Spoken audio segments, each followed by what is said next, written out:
जय Hind everyone. Welcome to exam class. आज है 10 नवंबर 2021। 10 नवंबर 2021 से जितने भी इम्पोर्टेंट करंट अफेयर्स हैं आज उनकी चर्चा की जाएगी। इस करंट अफेयर की पीडीएफ डिस्क्रिप्शन में दिए गए लिंक से डाउनलोड कर सकते हैं। चैनल पर पहली बार आए तो चैनल को सब्सक्राइब करिए, लाइक करिए और शेयर करिए।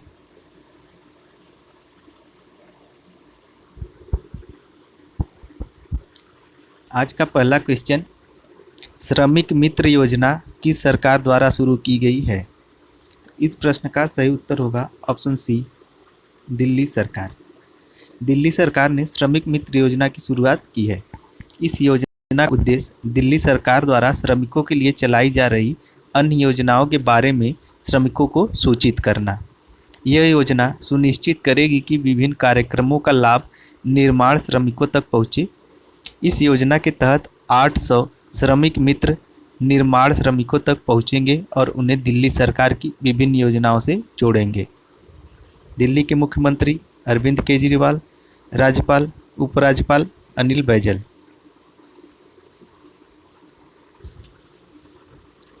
अगला क्वेश्चन, कॉप 26 में एक शोध पत्रिका सोलर कंपास किस संगठन ने लॉन्च किया है? तो इस प्रश्न का सही उत्तर होगा ऑप्शन ए, अंतर्राष्ट्रीय सौर गठबंधन, इंटरनेशनल सोलर एलायंसेस। भारत के नेतृत्व वाले अंतर्राष्ट्रीय सौर गठबंधन ने ग्लासगो में कॉप 26 जलवायु शिखर सम्मेलन में अनुसंधान, प्रकाशन और सूचना विश्लेषकी प्रमुख एल्सेवियर के साथ हाथ मिलाया है। यह पत्रिका सौर ऊर्जा के उपयोग पर अनुसंधान को बढ़ाने के लिए लॉन्च की गई है। पत्रिका स्वच्छ ऊर्जा तक पहुंच बढ़ाने के लिए नई तकनीक, नीति और आर्थिक विकास को कवर करेगी। इंटरनेशनल सोलर एलायंसेस का हेडक्वार्टर गुरुग्राम, इंडिया में है। इसमें 124 मेंबर्स हैं और इसकी स्थापना 30 नवंबर 2015 को प्रधानमंत्री नरेंद्र मोदी की अगुवाई में की गई थी। इसके डायरेक्टर जनरल हैं अजय माथुर। अगला क्वेश्चन, विश्व दत्तक ग्रहण दिवस वर्ल्ड एडॉप्शन डे कब मनाया गया है?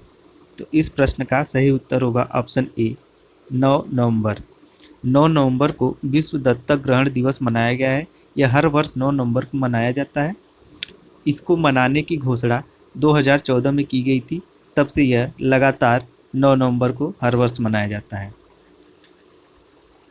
यूनिसेफ के अनुसार विश्व भर में 150 मिलियन से अधिक बच्चे ऐसे हैं जो अनाथ हैं और जिन्हें घर की ज़रूरत है। अगला क्वेश्चन, हाल ही में 9 नवंबर को किस राज्य ने अपना स्थापना दिवस मनाया है? तो इस प्रश्न का सही उत्तर होगा ऑप्शन सी, उत्तराखंड। 9 नवंबर 2000 को भारत के 27वें राज्य के रूप में उत्तराखंड का उदय हुआ था। उत्तराखंड को उत्तर प्रदेश के उत्तरी हिस्से को काटकर नया राज्य बनाया गया था। उस समय उत्तराखंड का नाम उत्तरांचल था और 2007 में इसका नाम बदलकर उत्तराखंड कर दिया गया। उत्तराखंड की राजधानी देहरादून विंटर और गैरसैंण समर। मुख्यमंत्री पुष्कर सिंह धामी और राज्यपाल गुरमीत सिंह। लोकसभा की 5, राज्यसभा की 3 और विधानसभा की 70 सीटें। अगला क्वेश्चन, हाल ही में T20 क्रिकेट में 3000 रन बनाने वाले तीसरे खिलाड़ी कौन बन गए हैं? तो इस प्रश्न का सही उत्तर होगा ऑप्शन सी, रोहित शर्मा। ये हैं रोहित शर्मा और इन्होंने ही 8 नवंबर 2021 को 3000 रन T20 पूरे किए और यह उपलब्धि प्राप्त करने वाले विश्व के तीसरे क्रिकेटर बन गए हैं।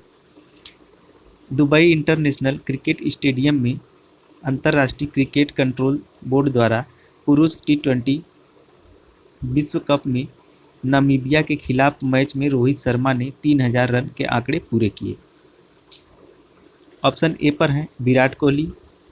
T20 मैच में ये 3000 रन बनाने वाले पहले खिलाड़ी हैं और टॉप पर हैं। इन्होंने 3227 रन बनाया है। और दूसरे पर हैं मार्टिन गुप्टिल। इन्होंने 3115 रन बनाया है और रोहित शर्मा ने 3000 रन बनाया है।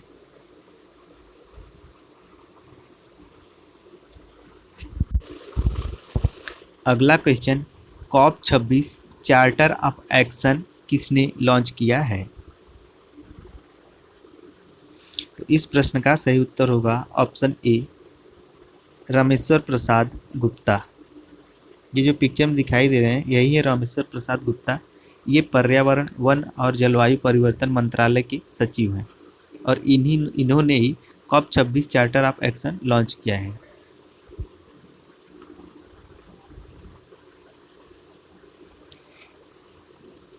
इस चार्टर को संयुक्त राष्ट्र framework convention on climate change के तहत 26वें कॉन्फ्रेंस ऑफ पार्टीज COP26 में लॉन्च किया गया है। COP26 charter of action TERI the energy and resource institute द्वारा तैयार किया गया था।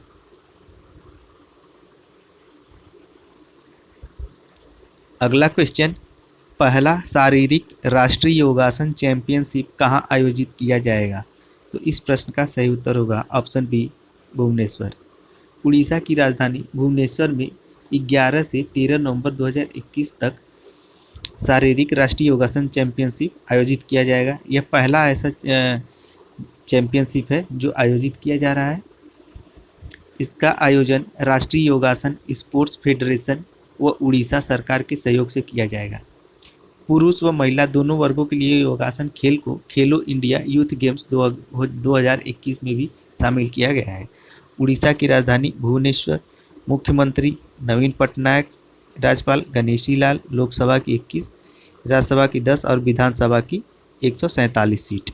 अगला क्वेश्चन, हाल ही में पूर्व क्रिकेटर सेसिलिया रॉबिन्सन का निधन हो गया है, वे किस देश की खिलाड़ी थी?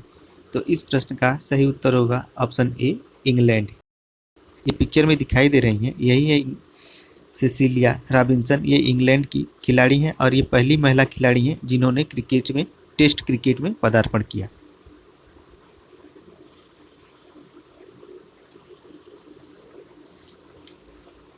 अगला क्वेश्चन, यूनेस्को के रचनात्मक शहरों के नेटवर्क में भारत के किस शहर को शामिल किया गया है? तो इस प्रश्न का सही उत्तर होगा ऑप्शन ए, श्रीनगर। यूनेस्को ने श्रीनगर को रचनात्मक शहरों के अपने नेटवर्क में जोड़ने की घोषणा की है। श्रीनगर को शिल्प और लोक कला के रचनात्मक शहर के रूप में नामित किया गया है। भारत से श्रीनगर, चेन्नई और वाराणसी को संगीत के लिए, जयपुर को शिल्पकला व लोक कला के लिए, मुंबई को फिल्म के लिए और हैदराबाद को गैस्ट्रोनॉमी के लिए यूनेस्को के नेटवर्क में शामिल किया गया है। यूनेस्को नेटवर्क में अब तक 90 देशों के लगभग 300 शहर शामिल हैं। यूनेस्को का हेडक्वार्टर पेरिस, फ्रांस में है।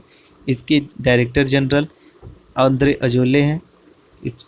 इसकी स्थापना 16 नवंबर 1945 को लंदन में की गई थी।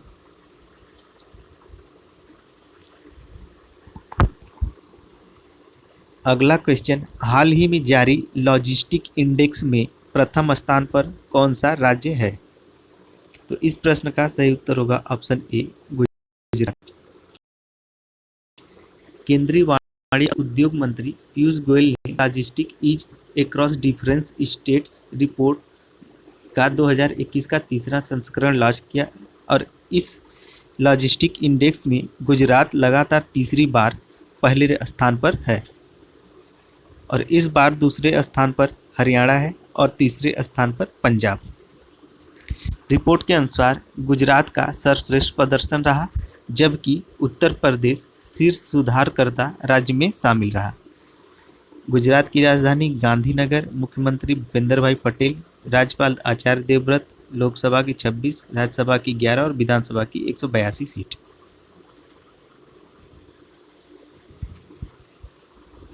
अगला क्वेश्चन, भारतीय सेना ने सैनिकों को दूरस्थ शिक्षा प्रदान करने के लिए किसके साथ समझौता किया है?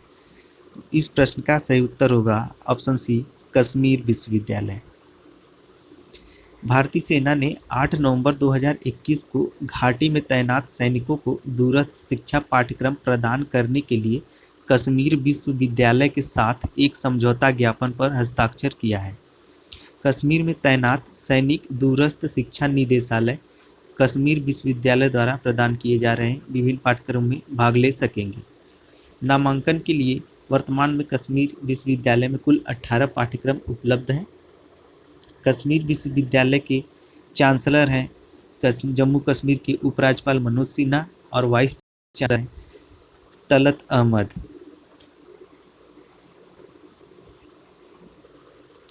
अगला क्वेश्चन, हाल ही में DBT star college mentorship program किसने लॉन्च किया है?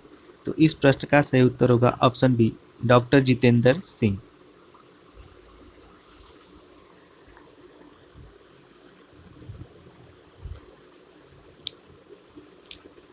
केंद्रीय विज्ञान और प्रौद्योगिकी राज्य मंत्री डॉक्टर जितेंद्र सिंह ने भारत की स्वतंत्रता के 75वें वर्ष को चिन्हित करने के लिए DBT star college mentorship program launch किया है।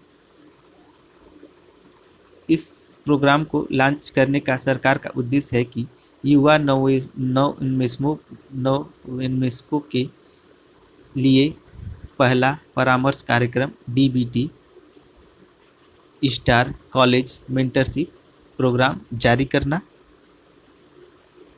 यह एक अखिल भारतीय योजना है जिसमें जैव प्रौद्योगिकी विभाग द्वारा समर्थित देश के हर जिले में स्टार कॉलेज की परिकल्पना की गई है। DBT डिपार्टमेंट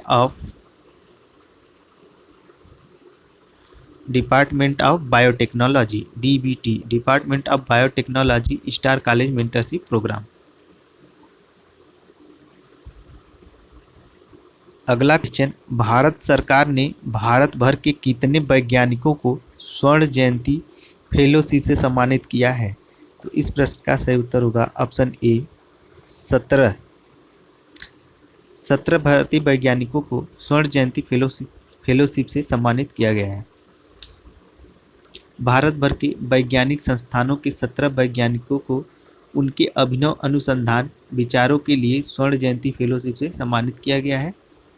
भारत के स्वतंत्रता के 50वें वर्ष के उपलक्ष्य में इसकी स्थापना की गई थी। इस योजना के तहत विजेताओं को 5 वर्ष तक 25,000 रुपये प्रति माह प्रदान किए जाएंगे।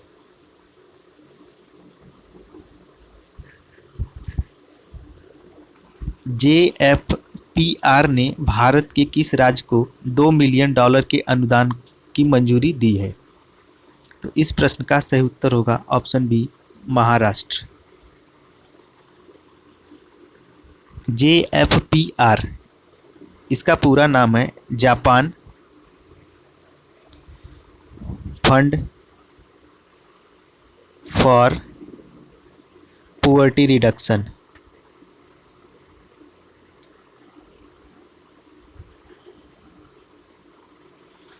Japan fund for poverty reduction ने ADB द्वारा वित्त पोषित परियोजनाओं को महत्वपूर्ण ज्ञान व तकनीकी सहायता प्रदान करने के लिए $2 मिलियन के अनुदान को मंजूरी दी है।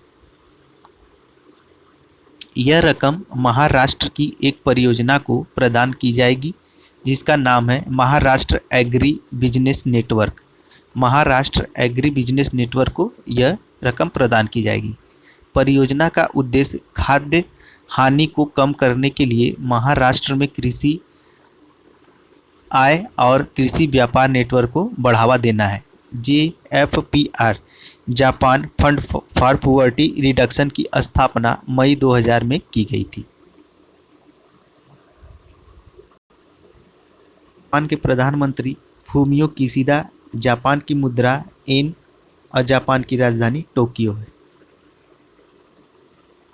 आज के सारे करेंट अफेयर्स मोस्ट इम्पॉर्टेंट हैं और इस करेंट अफेयर की PDF डिस्क्रिप्शन में दिए गए लिंक से मिल जाएगी। चैनल को सब्सक्राइब करिए, लाइक करिए और शेयर करिए। आज के करेंट अफेयर में इतना ही। कल मिलते हैं नए करेंट अफेयर्स के साथ। तब तक के लिए जय हिंद।